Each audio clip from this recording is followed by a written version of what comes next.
പിതാവിൻ്റെയും പുത്രൻ്റെയും പരിശുദ്ധാത്മാവിൻ്റെയും നാമത്തിൽ ആമേൻ. എൻ്റെ പ്രിയപ്പെട്ടവരെ, എല്ലാവർക്കും എൻ്റെ സ്നേഹവന്ദനം. ഇന്ന് ഓഗസ്റ്റ് 26 ചൊവ്വാഴ്ചയാണ്.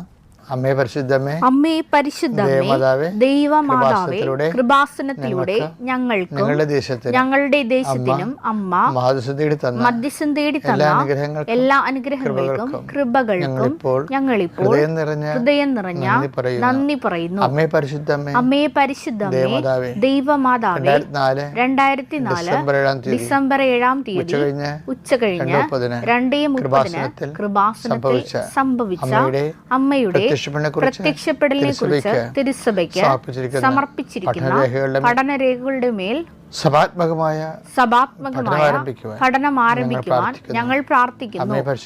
അമ്മേ പരിശുദ്ധമേ, ഭൂസ്വർ ലോകങ്ങളുടെ രാജ്ഞിയായ അങ്ങേയ്ക്ക് ഭൗമ സംരക്ഷണത്തിനായി പ്രപഞ്ച പ്രകൃതിയെ തന്നെ തിരുസഭ പ്രതിഷ്ഠിക്കുവാൻ ഈ പ്രത്യക്ഷീകരണം വഴി ഇടയാക്കണമേ. പരിശുദ്ധമേ, ജപമാല മാതാവേ, സകല കൃപാസനം പ്രാർത്ഥനകളോടും ചേർത്ത് ഞങ്ങളിപ്പോൾ പ്രാർത്ഥിക്കുന്ന ഈ കുടുംബത്തിന്റെ പ്രത്യേക നിയോഗം പറമക്കളെ,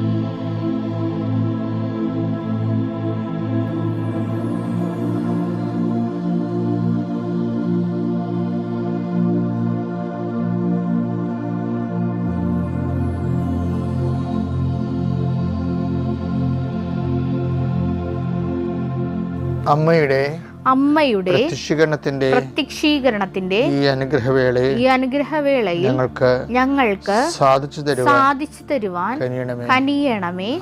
ആമേൻ. വിശ്വാസ പ്രമാണം.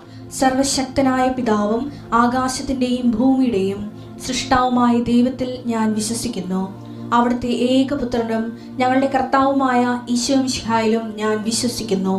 ഈ പുത്രൻ പരിശുദ്ധാത്മാവിനാൽ ഗർഭസ്ഥനായി കന്യകാമറിയത്തിൽ നിന്ന് പിറന്ന് പൊന്തിയോസ് പീലാത്തോസിന്റെ കാലത്ത് പീഡകൾ സഹിച്ച് കുരിശിൽ തറയ്ക്കപ്പെട്ട് മരിച്ച് അടക്കപ്പെട്ട് പാതാളങ്ങളിൽ ഇറങ്ങി മരിച്ചവരുടെ ഇടയിൽ നിന്ന് 3-ാം നാൾ ഉയർത്ത് സ്വർഗത്തിലേക്ക് എഴുന്നള്ളി സർവശക്തിയുള്ള പിതാവായ ദൈവത്തിന്റെ വലതുഭാഗത്തിരിക്കുന്നു. അവിടെ നിന്ന് ജീവിക്കുന്നവരെയും മരിച്ചവരെയും വിധിക്കുവാൻ വരുമെന്നും ഞാൻ വിശ്വസിക്കുന്നു. പരിശുദ്ധാത്മാവിലും ഞാൻ വിശ്വസിക്കുന്നു. വിശുദ്ധ കത്തോലിക്കാ സഭയിലും പുണ്യവാന്മാരുടെ ഐക്യത്തിലും പാപങ്ങളുടെ മോചനത്തിലും ശരീരത്തിന്റെ ഉയർപ്പിലും നിത്യമായ ജീവിതത്തിലും ഞാൻ വിശ്വസിക്കുന്നു. ആമേൻ. സ്വർഗ്ഗസ്ഥനായ ഞങ്ങളുടെ പിതാവേ, അങ്ങയുടെ നാമം പൂജിതമാകണമേ. അങ്ങയുടെ രാജ്യം വരണമേ. അങ്ങയുടെ തിരുമനസ് സ്വർഗത്തിലെ പോലെ ഭൂമിയിലും ആകണമേ. അന്നു വേണ്ടുന്ന ആഹാരം ഇന്ന് ഞങ്ങൾക്ക് തരണമേ. ഞങ്ങളോട് തെറ്റ് ചെയ്യുന്നവരോട് ഞങ്ങൾ ക്ഷമിക്കുന്നത് പോലെ ഞങ്ങളുടെ തെറ്റുകൾ ഞങ്ങളോടും ക്ഷമിക്കണമേ. ഞങ്ങളെ പ്രലോഭനത്തിൽ ഉൾപ്പെടുത്തരുതേ, തിന്മയിൽ ഞങ്ങൾ രക്ഷിക്കണമേ. ആമേൻ. നന്മ നിറഞ്ഞ മറിയമേ, സ്വസ്തി. കർത്താവ് അങ്ങയുടെ കൂടെ സ്ത്രീകളിൽ അങ്ങ് അനുഗ്രഹിക്കപ്പെട്ടവളാകുന്നു. അങ്ങയുടെ ഉദരത്തിൻ ഫലമായി ഈശോ അനുഗ്രഹിക്കപ്പെട്ടവനാകുന്നു. പരിശുദ്ധ മറിയമേ, തമ്പുരാന്റെ അമ്മേ, പാപികളായ ഞങ്ങൾക്ക് വേണ്ടി ഇപ്പോഴും ഞങ്ങളുടെ മരണസമയത്തും തമ്പുരാനോട് അപേക്ഷിക്കണമേ. ആമേൻ. കർത്താവിൻ്റെ ഉന്നതമായ നാമത്തെ സ്വസ്ഥം ചെയ്യുന്ന കർത്താവേ, അടുത്തടുത്ത് പല പല രോഗങ്ങളുണ്ടായിട്ടുള്ളവരെ, ആശുപത്രി അഡ്മിറ്റ് ചെയ്തവർ, തിരിച്ചു വന്നിട്ടുള്ളത് എന്തിനും പഴയതുപോലെ ആരോഗ്യം വരാത്തവരെ, പല പല വിഷയങ്ങൾ കൊണ്ട് കർത്താവെ ജീവിതം ഭാരപ്പെട്ടിരിക്കുന്നവരെ, ദൈവം എങ്ങനെയെങ്കിലും അത്ഭുതം ഞങ്ങളുടെ ജീവിതത്തിൽ നടത്തിയില്ലെങ്കിൽ ഞങ്ങൾക്ക് ജീവിക്കാൻ പറ്റത്തില്ല, ഒരടി മുന്നോട്ട് പോകത്തില്ലെന്ന് വിചാരിച്ചുകൊണ്ട് വേദനിച്ച ഞങ്ങളുടെ തിരുസന്നിധിയിൽ ദൈന്യതയോടെ ദാസ യജമാൻ്റെ കണ്ണുകൾക്കെന്ന പോലെ, ദാസി സ്വാമിനിയുടെ കണ്ണുകൾക്കെന്ന പോലെ നോക്കുന്ന പോലെ ആദ്യമായ നോട്ടത്തിൽ കർത്താവെ അങ്ങ് അവരെ സാന്ത്വനപ്പെടുത്തുവാൻ പ്രാർത്ഥിക്കുന്നു. എൻ്റെ കർത്താവിൻ്റെ ഉന്നതമായ നാമത്തിൽ സഭയുടെ അധികാരത്തിൽ കുരിശടയാളത്തിൽ ദൈവശക്തിയ നീ എന്തിനു വേണ്ടി പരിശ്രമിക്കുന്നുവോ, നീ എന്തിനു വേണ്ടി ലക്ഷ്യം വെച്ചുകൊണ്ട് പരിശ്രമിക്കുന്നുവോ അത് നേടിയെടുക്കുന്നതിന് നിന്റെ കഴിവുകളോ നിനക്ക് അതിനുള്ള ത്രാണികളോ ഇല്ലെങ്കിൽ കർത്താവ് തന്നെ നിൻ്റെ കൂടെ വരികയും ശക്തിപ്പെടുത്തുകയും സാന്ത്വനപ്പെടുത്തുകയും ചെയ്യുക. കർത്താവ് ജോഷുവോട് പറഞ്ഞ പോലെ ശക്തനും ധീരനുമായിരിക്കുന്ന ആലോചിച്ചത് പോലെ കർത്താവെ അങ്ങയുടെ മക്കളോട് നിൻ്റെ നാമത്തിൽ ഞാൻ പറയുന്നു, ശക്തനും ധീരനുമായിരിക്കുക, ശക്തയും ധീരയുമായിരിക്കുക. കർത്താവ് നിന്നെ ആശീർവദിക്കുന്നു.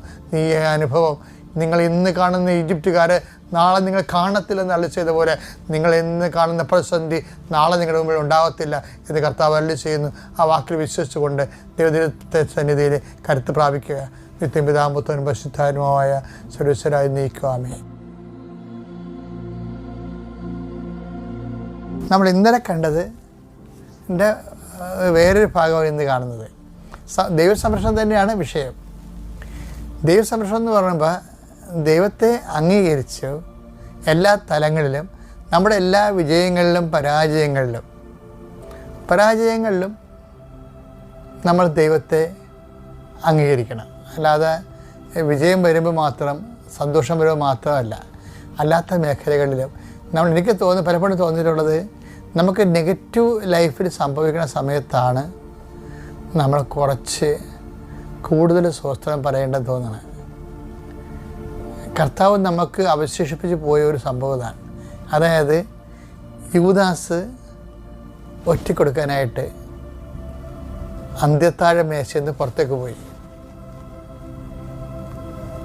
ഇനി അടുത്ത ഘട്ടം ഒരു മണിക്കൂറിനുള്ളിൽ അവൻ ഒലിവ് തോട്ടത്തിൽ എത്തണ മുമ്പ് കുറേ കാര്യങ്ങൾ സംഭവിക്കും. അവൻ അറസ്റ്റ് ചെയ്യപ്പെട്ട് കഴിഞ്ഞാൽ പിന്നെ സംഭവിക്കണത് പത്രോസും, എനിക്ക് പത്രോസ് തള്ളിപ്പറഞ്ഞതിനേക്കാൾ എനിക്ക് എപ്പോഴും സങ്കടവും ദേഷ്യവും വരണത് മർക്കോസ് ഓടിക്കളഞ്ഞതാണ്. എനിക്ക് പത്രോസിനോട് എനിക്ക് പെട്ടെന്ന് കൂടാൻ പറ്റും, മനസ്സുകൊണ്ട് എനിക്ക് മർക്കോസിനോട് കൂടാൻ പറ്റത്തില്ല. അങ്ങനെ സുവിശേഷം എഴുതാൻ പാടില്ലായിരുന്നെന്ന് ചിന്തിക്കുന്ന ഒരാളാണ് ഞാൻ. കാര്യം അദ്ദേഹത്തിൻ്റെ അനുതാപത്തെക്കുറിച്ച് ഒരിക്കലും ബൈബിളിലില്ല. അദ്ദേഹം കുരിശിൻ്റെ ചുവട്ടിൽ നിന്ന് ഓടിക്കളഞ്ഞൊരു മനുഷ്യനാണ്. കർത്താവിൻ്റെ ഗെത്സെമനിൽ നിന്ന് ഓടിക്കളഞ്ഞൊരു മനുഷ്യനാണ്. അങ്ങേരും സുവിശേഷം എഴുതിയിട്ടുണ്ട്. എന്ന് വെച്ചാൽ ഇങ്ങനെയുള്ളവരെയും കർത്താവിൻ്റെ ഒരു ഉന്നതമായ മാനസികാവസ്ഥയാണ്. ഇങ്ങനെയുള്ളവരെയും കർത്താവ് ചേർത്ത് നിർത്തുന്ന ഒരു കാലത്ത് തന്നെ ഇട്ടച്ച് ഓടിക്കളഞ്ഞ ആളെ തന്നെയാണ് സുവിശേഷം എഴുതാൻ വേണ്ടി കർത്താവ് ചേർത്ത് നിർത്തുന്നത്. അത് കർത്താവിൻ്റെ ഒരു വല്ലാത്ത ഒരു ദൈവികമായ ഒരു മനസ്സാണ്. നിങ്ങൾ ദൈവത്തെ വളരാൻ ഉദ്ദേശിക്കുന്നുണ്ടെങ്കിൽ ക്രിസ്തുവിൽ വളരാനാണ് എപ്പോഴും ദൈവത്തെ വളരാൻ്റെ മാനദണ്ഡം എന്ന് പറയുന്നത്. ക്രിസ്തു വളരാൻ അപ്പം അവരെയും കൂടി ഉൾക്കൊണ്ടാണ് പോണത്. പക്ഷേ ഈ സമയത്ത് ഈശോ ഞെട്ടിപ്പിക്കുന്ന സംഭവം ചെയ്യും. ഈ ഇട്ടച്ചും ഓടിക്കളയണ ശിഷ്യനും ഒറ്റുകൊടുക്കാൻ പോകുന്ന ശിഷ്യനും ഇടയ്ക്ക് നിന്നുകൊണ്ട് ഈശോ ഒരു കാര്യം ചെയ്യും. എന്താണ്? അവൻ എഴുന്നേറ്റ് നിന്നൊരു വല്ലാത്തൊരു സ്വസ്ത്രഗീതം പാടും. എനിക്ക് എപ്പോഴും ആവേശം കൊള്ളിക്കുന്ന സംഭവമാണത്. അത് വായിച്ചത് മത്തായി 26:30. സ്തോത്രഗീതം ആലപിച്ച ശേഷം അവർ ഒലിവ് മലയിലേക്ക് പോയി. അപ്പം നിങ്ങൾ പറയും അത് ബൈബിൾ പണ്ഡിതന്മാർ പറയും അത് കൾട്ടിക്കാണ്, അതിൻ്റെ ടൈം ടേബിൾ അതിൻ്റെ ഘടനാപ്രകാരമുള്ളതാണ് പെസഹ കഴിയുമ്പോൾ സ്വസ്ത്രഗീതമെന്ന്. പക്ഷേ നല്ല ടെൻഷൻ പിടിക്കണ ആ സമയത്ത് ആ സ്വസ്ത്രഗീതം പാടിയില്ലെങ്കിലും ചിലപ്പോൾ ആൾക്കാർ എന്നിട്ട് പോയെന്ന് വരും. അപ്പോൾ എത്ര ടെൻഷനാണെങ്കിലും ഇനി വരാൻ പോണ മണിക്കൂറുകളൊക്കെ എരുതിയിൽ നിന്ന് വറച്ചട്ടിലോട്ട് പോകുന്നതാണെങ്കിലും കർത്താവ് സ്വസ്ത്രഗീതം പാടും. ഒരിക്കലും നമുക്ക് ഒരു ക്രിസ്തുവിൻ്റെ മുമ്പിൽ ഒരു ജന്മം മുട്ടേ നിന്നാലും ക്രിസ്തുവിനെ പഠിക്കണമെങ്കിൽ പരമപിതാവിൻ്റെ പ്രത്യേക പാസ്വേഡ് വേണ്ടി വരും. അത്രയും എളിമപ്പെടണം നമ്മൾ. കാര്യം എല്ലാത്തിനും പരിഹാരമുണ്ട് എന്ന് മനസ്സിലാകുന്നതുകൊണ്ടാണ് അവൻ അപ്പോഴും ഈ ആവൽഘട്ടത്തിലും സ്വസ്ത്രഗീതം പാടുന്നത്. സ്വസ്ത്രഗീതം പാടിയിട്ടാണ് അവർ പോകുന്നത്. അപ്പോൾ ഇതൊക്കെ ദൈവത്തെ മഹത്വപ്പെടുത്തുന്നതിനുള്ള ഒരു നമ്മുടെ ക്രിസ്തീയ ആധ്യാത്മികതയുടെ ഒരു അടയാളപ്പെടുത്തപ്പെട്ടിട്ടുള്ള ഒരു അടിസ്ഥാന തത്വമാണ്. അപ്പോൾ നമുക്ക് മുമ്പിൽ എന്തെങ്കിലും ഒരു സങ്കടകരമായ ഒരവസ്ഥ, ഒരാൾ നമ്മളെ ഒറ്റപ്പെടുത്തി അല്ലെങ്കിൽ നമ്മൾ പ്രതീക്ഷിച്ച പോലെ തന്നെ ഘടകവിരുദ്ധമായിട്ട് എന്തെങ്കിലും ജീവിതത്തിൽ സംഭവിച്ചു എന്ന് പറയുമ്പോൾ സുവിശേഷം പറയണത് അത് സ്വസ്ഥഗീതത്തിനുള്ള സമയമാണെന്നാണ്. മനസ്സിലായ? അല്ല ആരെയും തെറി വിളിക്കാനുള്ള, അല്ലാതെ ഞങ്ങളെ വിളിച്ചും പൂക്കും അറിയാൻ വെച്ചിട്ടുണ്ട്. ദൈവത്തെ അറിയാൻ പാടില്ലാത്ത മനുഷ്യനെ എന്തെങ്കിലുമൊക്കെ വിളിച്ച് പറയാം. അതുകൊണ്ട് ഈ സംസർഗം എപ്പോഴും നമ്മുടെ പ്രശ്നമാണ്. ദൈവത്തെ അംഗീകരിക്കുകയും ആ ദൈവത്തിൻ്റെ വഴികളെക്കുറിച്ച്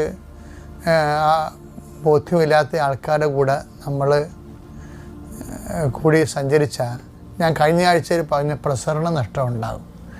ഇനി പ്രസരണ നഷ്ടം ഉണ്ടാകാതിരിക്കാൻ വേണ്ടി ഇപ്പം ചിലരൊക്കെ വന്ന് സംസാരിക്കുമ്പോൾ, ഇപ്പം ഞാൻ ഒത്തിരി പല പ്രവർത്തനങ്ങളിലൊക്കെ മുഴുകിയിരിക്കണം. കാരണം പലതരത്തിലുള്ള ആൾക്കാരൊക്കെ വരും. ഞാൻ മിക്കവാറും മിണ്ടത്തില്ല. എന്താ കാര്യം?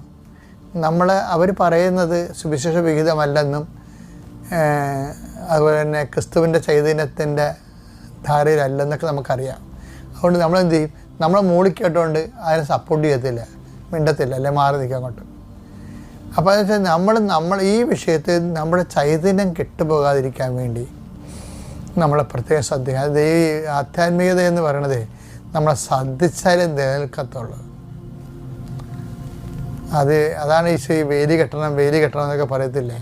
മുന്തിരിത്തോട്ടം നട്ടു വളർത്തി ചക്ക് സ്ഥാപിച്ചു, പക്ഷേ വേലി കെട്ടി. ഒരു വേലി കെട്ടുന്നത് ആരുടെയൊക്കെ ആക്രമണം ഉണ്ടാകാതിരിക്കാൻ വേണ്ടിയാണ് വേലി കെട്ടണത്. അപ്പം